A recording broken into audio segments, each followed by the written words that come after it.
Hey everyone, get ready. Today we are putting two of the most powerful Macs head to head. The brand new Mac Studio M3 Ultra and the mighty Mac Pro M2 Ultra. Which one should you buy? Which gives you more performance for your money? And is the Mac Pro still worth it in the Apple Silicon era?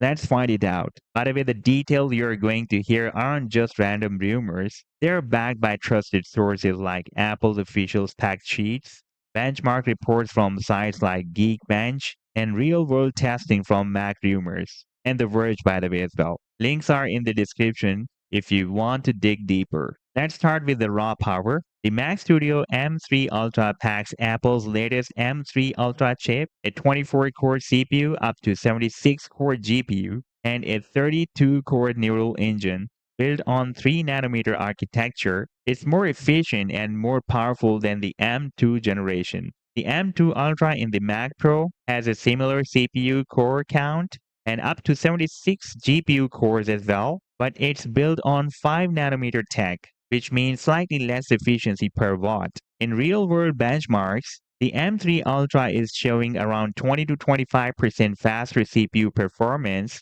compared to the M2 Ultra in multi-core tasks. Thanks to higher clock speeds and architectural improvements, GPU performance also gets a noticeable bump, especially in 3D rendering and pro-resolution video exports. Now let's take a look at the expandability and ports.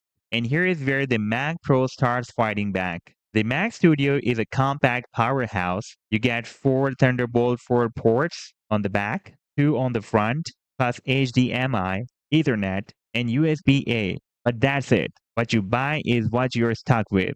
The Mac Pro, on the other hand, is built for expandability. You get 7 PCIe Gen 4 slots, meaning you can add additional storage, video capture cards, high-end audio interfaces, or networking cards as well, something the Mac Studio just can't do. If you're in a production environment that relies on specialized hardware, that's a game changer for you. If we take a look at the memory and storage, then both machines can be configured with up to 192 GB of unified memory and up to 8 TB of SSD storage. But remember, neither machine lets you upgrade RAM later, so you have to max it out at purchase. The difference is that the Mac Pro's PCIe slots let you expand storage with additional cards, while the Mac Studio relies solely on its internal SSD. Now here is the big question comes the price. The Mac Studio M3 Ultra starts at $399. The Mac Pro M2 Ultra starts at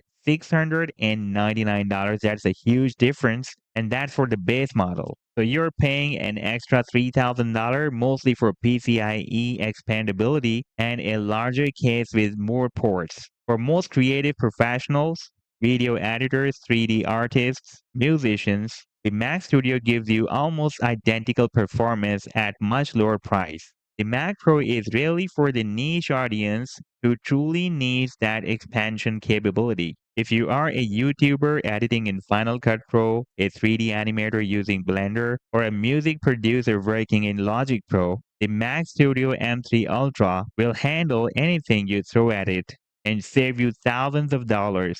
But if you are a broadcast studio, a VFX house, or a live event production company with multiple PCIe based workflows, the Mac Pro is still your go to. So here is the conclusion.